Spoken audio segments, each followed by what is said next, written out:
اعوذ باللہ من الشیطان الرجیم بسم اللہ الرحمن الرحیم فاتحہ.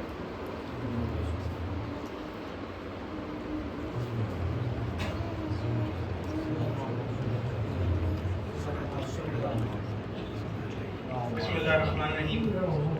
فاسألوا اہل الذکر ان کنتم تعلمون. عزیزان من، اللہ قرآن میں فرما رہا ہے کہ اگر تمہارے پاس علم نہیں ہے تو تمہیں چاہیے کہ تم ان لوگوں سے سوال کرو کہ جو اہل ذکر ہیں، ان لوگوں سے سوال کرو کہ جن کے پاس علم ہے. لیکن دیکھیے، سوال کرنے پہ اللہ نے قرآن میں صرف ایک ہی جگہ سورہ نحل جو میں نے آیت پڑھی اس جگہ نہیں، کئی مرتبہ اللہ نے سوال کرنے پہ زور دیا ہے کہ سوال کرو، علم کرو، علم سے عالم سے مطالبہ کرو. اور صرف قرآن میں اللہ نے ایسا نہیں کہا. جب امام کو خلافت ملی، امام منبر پہ بیٹھے تو امام نے کہا سلونی سلونی قبل تفتتونی، پوچھ لو پوچھ لو اس سے پہلے کہ میں تمہارے درمیان نہ رہوں.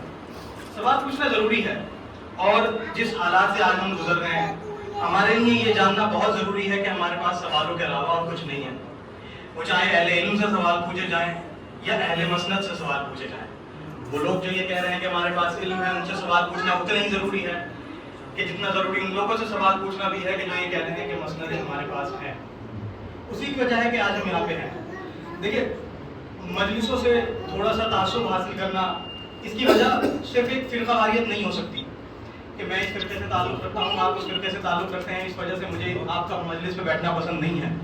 اس کی بہت سی وجہ ہیں. لیکن ہاں، اگر ہماری مجلس فقط ایک رسم ہے کہ بھائی صاحب پہلے یہ مرثیہ ہوگا، حدیث ہوگی اور نوحہ ہوگا، پھر تبرک پڑ جائے گا، تو اس کا ایک اچھا ریزن فرقہ ہے. پھر ایک، کیونکہ جہاں پہ صرف ایک رسمیں ہوتی ہیں ان کے مقابلے میں دوسرے فرقوں کے پاس بھی اپنی رسمیں ہوتی ہیں. رسموں کے مقابلے میں رسمیں آتی ہیں تو ٹکراؤ پیدا ہوتا ہے.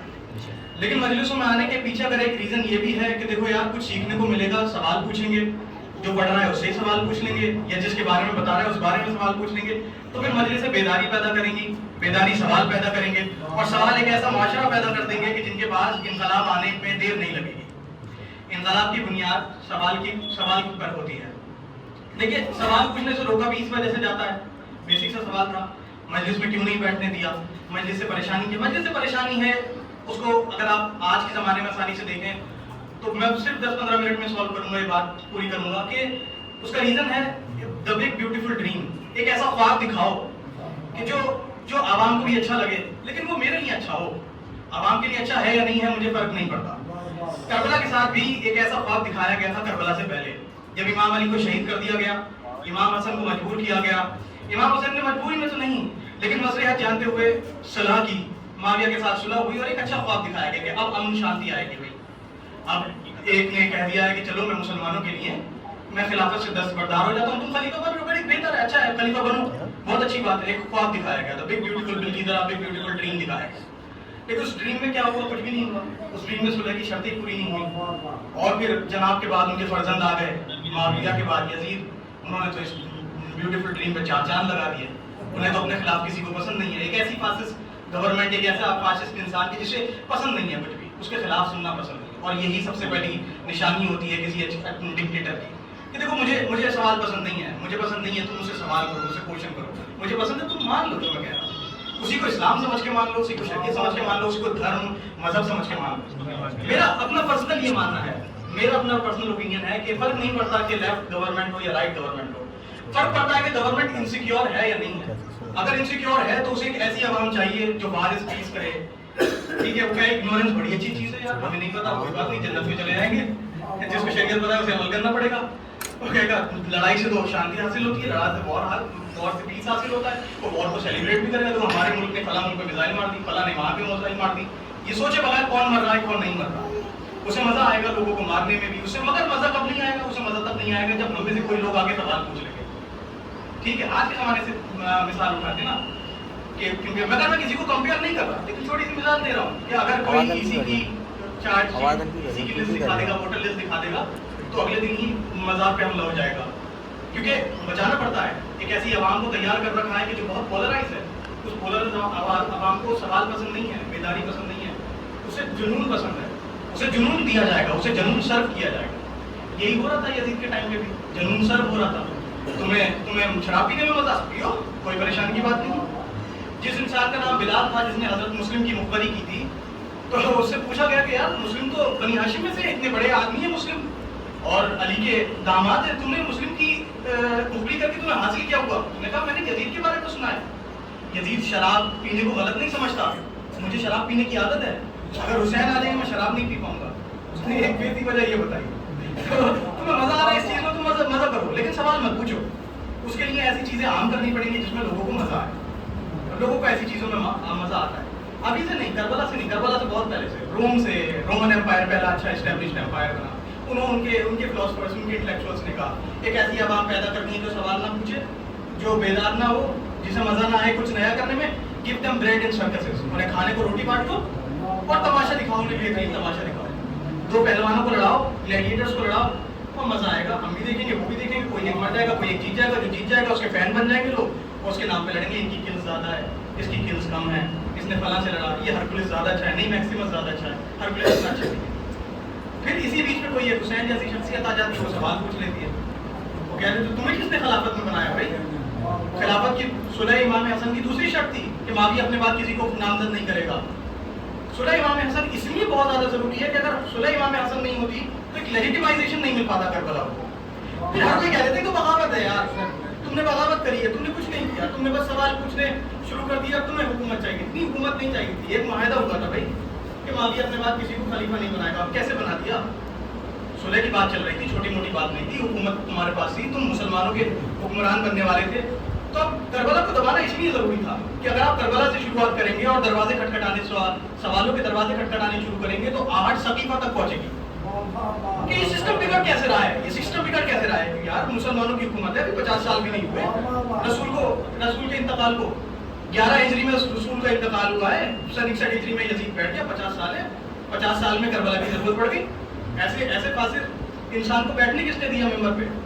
اس کے فادر نے بھائی وصیت کری تھی, معاویہ نے وصیت کری تھی. معاویہ انہوں نے کیا کیا, انہوں نے علی سے لڑائی لڑی. علی وہ تو رسول کے بھائی ہیں, ان سے لڑائی کیوں لڑی ہے؟ یہ ایک خاندان تھا جو لڑائی لڑتا آ رہا تھا. اچھا ٹھیک ہے, کوئی بات نہیں, معاویہ کی غلطی نہیں. اسے کس نے گورنر بنا دیا؟ کہا فلاں خلیفہ نے گورنر بنا دیا.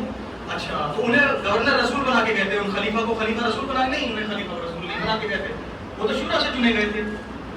ایک شورا, ایک میٹنگ ہوئی تھی, میٹنگ نے چنی تھی, وہ میٹنگ رسول کروا کے گئے تھے. نہیں, ان سے پہلے خلیفہ مرے تھے, انہوں نے آخری ٹائم پہ میٹنگ کروا دی تھی, شورا جسے کہا گیا. اچھا تو وہ جو خلیفہ مرے تھے وہ چنے گئے تھے؟ نہیں, وہ بھی نہیں چنے گئے تھے. ان سے پہلے خلیفہ تھے, وہ وصیت کر گئے تھے ان کے لیے. اچھا تو جو یہ سب سے پہلے خلیفہ یہ چنے گئے تھے؟ نہیں, یہ بھی نہیں چنے گئے تھے. ہوا یہ تھا کہ رسول کی میت پڑی ہوئی تھی اور ان لوگوں نے سقیفہ کر لیا تھا. تو پریشانی یہ ہے کربلا سے. کربلا بہت دور تک سوال لے کے جاتی ہے, اور عوام کو ایسی ضرورت تھی, حکومتوں کو, بلکہ حکومتوں کو ایسی ضرورت تھی کہ ایسی عوام پیدا ہو. اس زمانے میں کربلا ایک بہت بڑا پولیٹیکلی سینسیٹیو ایشو تھا, اس لیے کربلا ضرورت تھی. آج آپ فلسطین کو مان لیجیے پولیٹیکل سینسیٹیو ایشو, تو آج مسلمان حکومتیں جو خاموش ہیں انہوں نے بھی آج کی حدیثوں سے, وہ جو من گڑت حدیثیں انہوں نے سے فائدہ اٹھایا. وہ چاہے سلفی اسلام ہو, وہابی اسلام ہو, یا پھر بعد میں ہلیری کلنٹن ہو جو کہہ رہی ہوں we are fighting the people we have funded. ہم ان لوگوں سے لڑ رہے ہیں بھائی جنہیں ہم نے فنڈ کیا. اور کیوں فنڈ کیا؟ وہ فنڈ اس لیے کیا ہے کیونکہ یہ جو آئیڈیالوجی تھی یہ بڑی ایکسٹریم آئیڈیالوجی تھی. اس کے پاس لٹرل اپروچ تھی ہر چیز کو لے کے. قرآن میں جیسا لکھا ہے مان لو, یہ سوچیں مت اس میں کیا لکھا ہے. قرآن میں اگر لکھا ہے کہ اللہ نے اپنے ہاتھوں سے پتھر مارے تو مان لو اللہ کے ہاتھ ہیں, کیسے ہیں نہیں پتا, نہیں, سوال نہیں کرو. اور یہ جو ہے یہ شروعات کربلا کے وقت سے ہو گئی. اصل میں جب آپ کربلا کے وقت کو پڑھیں گے, میں بہت جلدی بتا رہا ہوں, تو وہاں پہ شیعہ سنی آپ کو دیکھنے کو اتنا اچھے سے نہیں ملے گا. وہاں پہ قدریہ اور جبریہ دیکھنے کو ملیں گے. ایک ایسی فلسفی جو کہتی ہے کہ اللہ قادر ہے لیکن اللہ نے قدرت کا ایک نظام بنایا ہے, اس نظام کے تحت دنیا چل رہی ہے. دوسری فلسفی بھی اپنا فائدہ قرآن سے اٹھاتی ہے, قرآن سے آیت اٹھاتی ہے, لیکن وہ انٹرپریٹ ایسے کرتی ہے کہ اللہ جابر ہے اور اللہ جبر سے پہلے ہی ساری تقدیر لکھ چکا ہے. اللہ تقدیر لکھ چکا ہے تو اللہ نے سب کچھ لکھ دیا, اچھا برا. اب اس میں یزید کی کوئی غلطی نہیں ہے, حسین قتل ہو گئے, یہ تو اللہ تقدیر میں پہلے ہی لکھ چکا ہے. یہ بہت اچھا مدعا ہوتا ہے کسی بھی چیز سے آپ کو بھٹکانے کا, اور یہ پہلا ہتھیار تھا جب بنی امیہ نے اڈاپٹ کیا جبریہ فلسفے کو اور انہوں نے استعمال کرنا شروع کیا. کیونکہ آپ عوام کو خاموش کر سکتے ہیں اللہ کے نام پہ, قربان کے نام پہ, مذہب کے نام پہ. سب سے آسان ہوتا ہے لوگوں کو خاموش کر دینا. اور بنی امیہ اس چیز کو بڑے آرام سے سمجھ چکے تھے, انہیں خاموش کرنا آتا تھا. انہوں نے اپنے بھائیوں کو بلایا اور بھائیوں نے کہا نہیں ہماری تم سے لڑائی ہوئی, ہم نہیں آ سکتے تمہارے پاس, تم ہمیں قتل کر دو گے. بنی امیہ کے کسی راجے کا نام ہے شاید شام کا یا کسی اور کا واقعہ ہے. اس نے کہا نہیں, اب تو میں راجا بن گیا, خلیفہ بن گیا, لڑائی خلافت کی تھی, اب تو آ جاؤ دعوت کرتے ہیں. دعوت پہ بلایا, اکثر کاٹ کے باہر پھینک دیے جن کو بلایا تھا. لوگوں نے پوچھا آپ نے ایسا کیوں کیا, آپ وقت کے خلیفہ ہیں؟ تو سوال کو دبانے کے لیے بہت اچھا خلیفہ اپنایا. اس نے کہا کہ دیکھو یہ تو اللہ نے تقدیر میں لکھ دیا تھا, اللہ نے ہر چیز تقدیر میں لکھ دیا ہے, تو اللہ نے لکھ دیا تھا میرے ہاتھ ان لوگوں کا قتل ہو تو ہو گیا, اس میں میری کوئی غلطی نہیں. جبری آگے جا کے ماتریدی اتھری اشعری میں بنا, اتھری فلسفی اور تھاٹ کو انسپائر کیا امام حنبل نے, آگے جا کے سلفی ہمارے سامنے آئے. سلفی آج بچتے بھی ہیں تو انہوں مداخلہ کہہ دیتے ہیں, اور آج باقاعدہ ایسی حدیثیں سنائی جا رہی ہیں کہ چاہے کچھ بھی ہو جائے, چاہے یہاں تک کہ آپ کا مسلم حکمران زنا بھی کرتا ہو کھلے عام, تب بھی آپ اس کے خلاف آواز نہیں اٹھا سکتے. اور یہ بتایا جا رہا ہے, یہ اس لیول پہ بتایا جا رہا ہے کہ آپ سعودی عرب کے اندر فلسطین کا جھنڈا نہیں دکھا سکتے, ایسی تصویر استعمال نہیں کر سکتے, ایسی تصویر استعمال نہیں کر سکتے جس تصویر پہ فلسطین کا جھنڈا بنا. آپ کفیہ نہیں پہن سکتے لیکن لال رومال پہن سکتے ہیں کمیونزم کے خلاف. تو یہ چیزیں کری ہیں, بہت آرام سے کری ہیں, اور یہ چیزیں اسی لیے ہو پائی کہ ایک ایسی عوام پیدا کر دی گئی اتنے وقت میں کہ جس کے پاس شعور نہ ہو سوال پوچھ لینے کا. دیکھو تم ہمیں کہہ تو رہے ہو, ہم مان لیتے ہیں تمہاری بات, تم حکمران ہو, لیکن کچھ سوالوں کے جواب دے دو. وہ سوال بہت بھاری بن جاتے ہیں کسی بھی حکومت کے لیے, کسی بھی لوگوں کے لیے, اور وہ سوال ہمارے لیے سب سے آسان ہوتے ہیں پوچھ لینا. وقت آنے پر سوال کر لینا کہ آپ حکمران ہیں, آپ نے کیا کیا, آپ کے وقت میں فلسطین میں آگ لگی ہوئی ہے, آپ نے آواز کیوں نہیں اٹھائی. ہم نہیں کہہ رہے آپ وار کیجیے, لڑائی پہ جائیے, لیکن آپ ایک آواز اٹھا سکتے تھے, آپ ایک اچھے میتھڈ لے سکتے تھے, آپ پروٹیسٹ کر سکتے تھے. ہم وار کو سیلیبریٹ کرنے والے لوگ نہیں ہیں, ہم نے کربلا دیکھی ہے, ہم وار سیلیبریٹ نہیں کریں گے, لیکن ہم آپ سے چاہیں گے کہ آپ ایک اچھا پروٹیسٹ درج کرا دیں.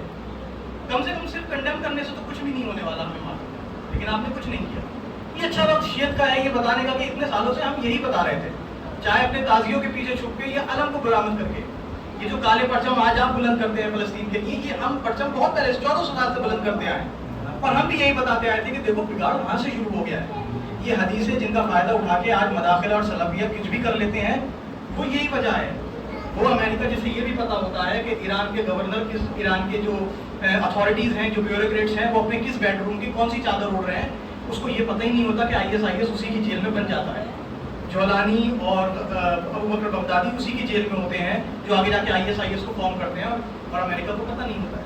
اور ہم لوگ ایسی باتوں پہ یقین کرتے ہیں کہ نہیں انہیں پتہ نہیں ہوتا. یہ بیچارے اچھے طالبان بن کے کب کھڑا ہو جاتا ہے, کب اسلام کے نام پہ بدنام کر دیتا ہے, کب IS اسلام کو بدنام کر دیتا ہے, پھر انہی لوگوں پہ $1 ملین کا انعام لگا کے کیا کہتے ہیں امریکہ انہیں اسیسینیٹ کرتا ہے, یا اگر اسیسینیٹ نہیں کرتا تو پھر انہی لوگوں پہ انعام ہٹا کے بگ ٹف گائے کہہ کے جولانی کو دوبارہ سے انسٹال کر دیا جاتا ہے. اور عوام سوال ہی نہیں پوچھ پاتی ہے کہ اس انسان کو ہمارا حکمران کیوں بنا دیا. اب جولانی مسلمانوں کا حکمران ہے تو یزید کی شرط پہ آپ جولانی سے بھی سوال نہیں پوچھ سکتے, چاہے وہ کسی بھی بنیاد پر حکمران بنے. اس میں بیچ میں عوام پھنستی ہے. اس لیے امام نے کبھی نہیں کہا کہ میں حکومت کے لیے نکل رہا ہوں, میں امت کی اصلاح کے لیے نکل رہا ہوں, کیونکہ اصلاح ضروری تھی. جب اسلام معاشرے میں ہوگی تو معاشرے میں شعور پیدا ہوگا, شعور پیدا ہوگا تو سوال پیدا ہوں گے کہ ایسا کیوں ہو رہا ہے اور ایسا ہمارے حکمران کیوں ہونے دے رہے ہیں. تو کربلا ان شارٹ 15 منٹ میں بس اسی چیز کا نام تھا کہ ایک شخصیت ہے حسین کے جنہوں نے سوال پوچھنے پہ زیادہ زور دیا, اپنے نانا کی طرح, اپنے جد کی طرح, اپنے بھائی کی طرح. جب ممبر پہ بیٹھے تو اس بات سے نہیں گھبرائے کہ دیکھو میں خلیفہ ہوں, تم مجھ سے سوال نہیں پوچھ سکتے, خلیفہ کی بات تمہیں ماننی ہوگی.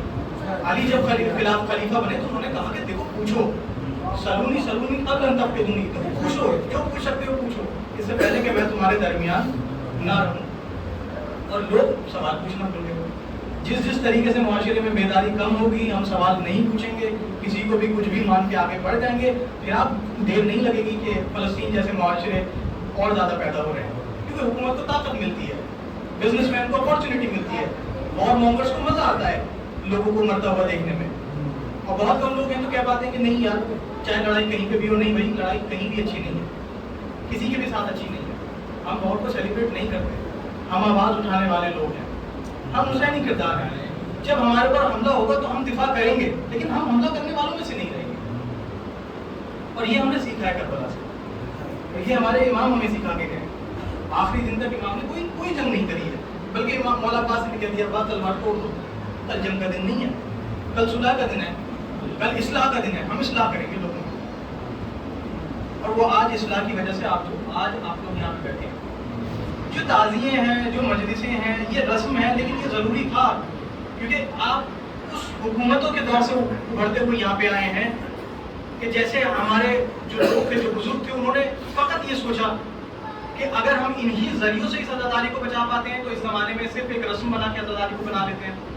لیکن ان کا موڈس آپرینڈی، ان کا آبجیکٹو یہ نہیں تھا کہ آگے بھی یہ صرف ایک رسم بنی رہے. اس وقت رسم بنا کے باقی رکھنا اس لیے ضروری تھا کیونکہ حکومت خلاف تھی. آج موقع مل رہا ہے تو سوال پوچھنے بھی اتنے ہی ضروری ہیں جتنی مجلسیں کرنی ضروری ہیں. اور یہ سوال سب سے بڑا سوال ہے کہ آپ حاکم کیوں بنیں گے؟ کس بنیاد پہ بنیں گے؟ کیا نتیجے نکلیں گے آپ کے حاکم بننے کے؟ کیونکہ اسلام میں سب سے بڑی لڑائی بھی تو شروع اسی بات پہ ہوئی تھی کہ محمد رسول اللہ کے بعد رہبر کون ہوگا، اور آج تک مسلمانوں سے سولو نہیں کر پائے. جنہوں نے طاقت کی بنیاد پہ سولو کرنے کی کوشش کی انہوں نے صرف یہی نتیجہ نکالا کہ جو حاکم ہے اب وہ چاہے زور زبردستی سے لڑ کے جھگڑ کے حاکم بن گیا، اب وہ بن گیا. اب آپ کو چاہیے کہ اسے فالو کریں کسی بھی حالت میں. اس لیے شیخ سدیش سعودی عرب میں بیٹھ کے بول دیں گے کہ جو فلسطین میں ہو رہا ہے وہ فتنہ ہے، فتنے سے دور رہنا چاہیے. ہر چیز کو فتنہ بولا گیا، جمل کو، صفین کو، نہروان کو. لیکن امام علی کے بعد بولا گیا، یہ بات بھی سچ ہے. اس سے پہلے خلیفہ اول کے ساتھ لڑائی ہوئی، مسلمانوں کی لڑائی ہوئی، سے مرتے تو کافروں کی لڑائی بول دی گئی. رومنز اینڈ پرشینز کے بیچ میں بھی مسلمان کافر کی لڑائی بول دی گئی. فتنہ انوالو نہیں ہوا، مسلمانوں کے بیچ میں بھی لڑائیاں ہوئی ہیں. لیکن جب امام علی کا وقت آیا لڑائی کا شروع تو اسے فتنہ بول دیا گیا. اور وہاں سے ابھی تک فتنے کا بہت اچھا استعمال مسلمانوں نے کیا ہے فتنہ آگے بڑھانے کے لیے. اور اسی جو استعمال ہے اسے اگر روکا جا سکتا ہے تو پھر وہ حسینی طریقے سے روکا جا سکتا ہے. زور زبردستی سے، لڑائی جھگڑے سے کوئی چیز نہیں روکتی ہے. نہ ایک مجلس سے کوئی سنی، نہ ایک مجلس سے کوئی شیعہ ہو جائے گا، نہ مناظرے سے ہوگا. جو کردار ہے وہ شیعہ بنائے گا، وہ سنی بنائے گا. ہمارے شیعہ ہونے کا بھی فائدہ نہیں ہوگا اگر سوال نہیں پوچھ پائے. نہ حکومتوں سے، نہ رہبروں سے، نہ جو ملت کے ٹھیکیدار بنے رہتے ہیں ان لوگوں سے.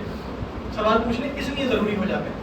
ایک چھوٹا سا یوٹیوبر ہے جو یوٹیوب پہ بیٹھ کے سوال پوچھتا ہے، لیکن billion trillion dollar G D P والی گورنمنٹ کیوں گر جاتی ہے اس کے سوالوں سے؟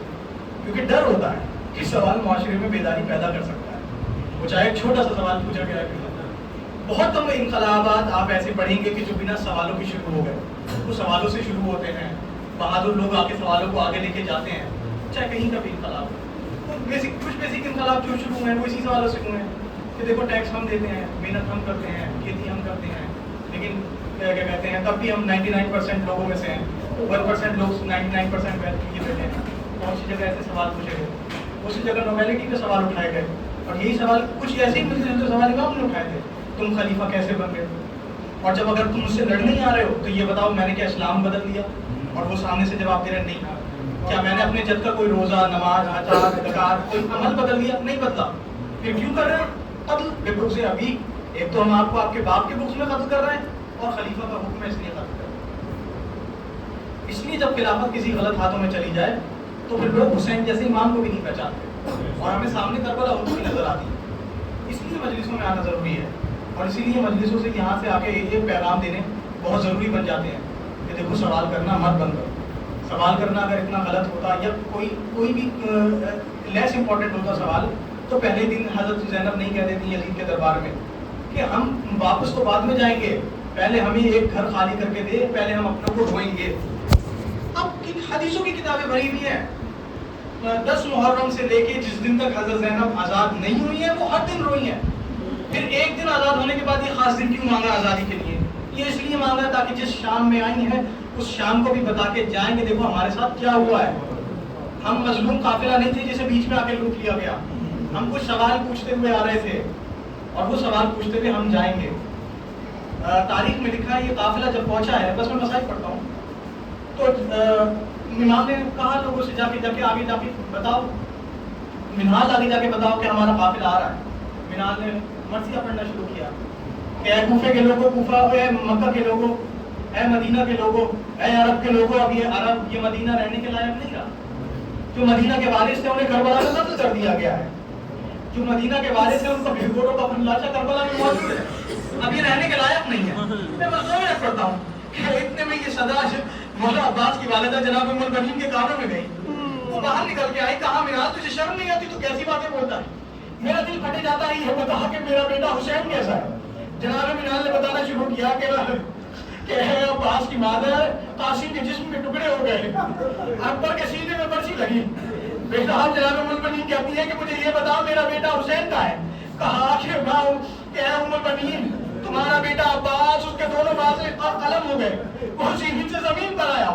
کہا کہ دیکھ مجھے پریشان مت کر، مجھے بس اتنا بتا دے کہ میرا بیٹا حسین کہاں ہے. کہا آپ کے بیٹے حسین کو نبی کے نواسے کو کربلا میں شہید کر دیا گیا ہے. اب ام المؤمنین پوچھتی کہ اب مجھے بتا کہ میرا بیٹا عباس کہاں تھا.